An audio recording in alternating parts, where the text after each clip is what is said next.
ना कोई भी धर्म ये सिखाता है कि आप गलत काम करो, आतंकवादी बनो और किसी मासूम को कत्ल करो, कोई नहीं सिखाता है ये। फिर भी ऐसा हो रहा है प्रवेश चौधरी, तो इसके लिए कौन जिम्मेदार है? क्या मदरसे जिम्मेदार हैं? क्या अल्पसंख्यकों के शिक्षण संस्थान जिम्मेदार हैं? क्या उन्हें जिम्मेदार मान लेना काफी है? नहीं मुस्कान जी, मैं इतना कहूंगा कि शिक्षा में अगर इस्लामिक मजहबी कानूनों में या मजहबी शिक्षा में कोई खोट नहीं है तो अलीगढ़, केवल अलीगढ़ यूनिवर्सिटी से 100 से अधिक आतंकवादी निकल जाते हैं और तमाम सारे इंस्टीट्यूट, तमाम में पड़े हुए हजारों की संख्या में आतंकवादी कैसे पैदा हो जाते हैं।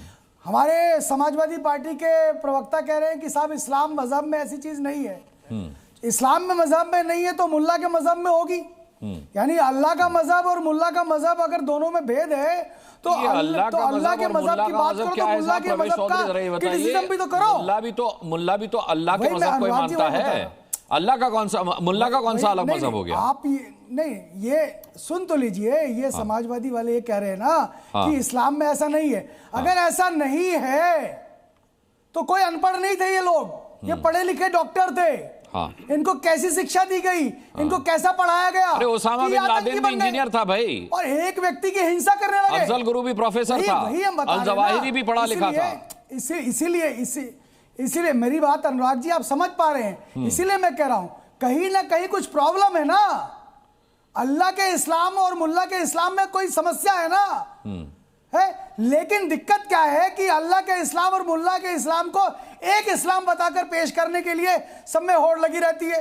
अगर अल्लाह का इस्लाम अच्छा है तो उसकी पैरवी करिए ना, फिर मुल्ला के इस्लाम की पैरवी क्यों करते हैं? मुल्ला का इस्लाम तो टीवी देखना भी हराम मानता है, मुल्ला का इस्लाम तो मोबाइल देखना भी हराम मानता है। आप करते क्या है? इसलिए आप अच्छी बातें सीखिए। दूसरी चीज, आपको यह विश्वास होना चाहिए कि आप भारत के मुसलमान हैं, आप दुनिया के मुसलमान नहीं है। दुनिया के मुसलमान और भारत के मुसलमान में अंतर है।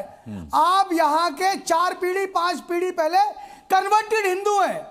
आपने अपना मजहब अलग चुना है और इसलिए आप मजहब भी हैं, और इसलिए यहाँ के एक एक कण में आप भी शामिल हैं जैसे हिंदू शामिल है। और इसलिए जैसे हिंदू प्यार करता है भारत की भूमि से, वैसे आप प्रेम करिए ना। मैं प्रवेश चौधरी लौटता हूं। मुफ्ती नदीमुद्दीन मेरे साथ है। ठीक है, हमने बनारस हिंदू यूनिवर्सिटी बनाया तो सबके लिए बनाया ना। अलीगढ़ यूनिवर्सिटी बनी या जामिया बनी, यूनिवर्सिटीज बनी, तो उसमें मुसलमान हिंदू छात्र छात्रा नहीं पढ़ते क्या? हिंदू विश्वविद्यालय बना, हिंदू छात्र छात्रा नहीं पढ़ते क्या? उसमें मुसलमान भी पढ़े ना।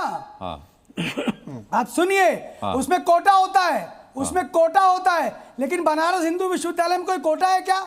उसमें मुसलमान पढ़ सकता है, हिंदू का कोई कोटा नहीं है। जामिया में कोटा है, जामिया में आप SC ST रिजर्वेशन नहीं है, अलीगढ़ में SC ST रिजर्वेशन नहीं है, तमाम सारे जो इंस्टीट्यूशन है वहां रिजर्वेशन तक नहीं है। यानी हिंदू शिक्षक भी नहीं हो सकता। आप सोचिए, तो ये कौन बदलेगा? सरकार तो आपकी है। तो नहीं, सरकार तो कोशिश कर रही है ना, सरकार ने करा नहीं क्या? ऐसे प्रयास नहीं कर रही। कांग्रेस के करे हुए पापों को बदलने का काम तो बीजेपी कर रही है ना। 11 साल हो गए सर, हमने कितना समय लगेगा? पिटीशन डाली ना, कोर्ट में मामला है भाई यहाँ पर कोर्ट में मामला है। हमने हम कोर्ट में गए कि भाई फिर अदालत पर यकीन रखिए, फिर अदालत पर भरोसा रिजर्वेशन की अनदेखी कर रहे हैं। परवेश भाई, मैं लौटता हूँ आपके पास।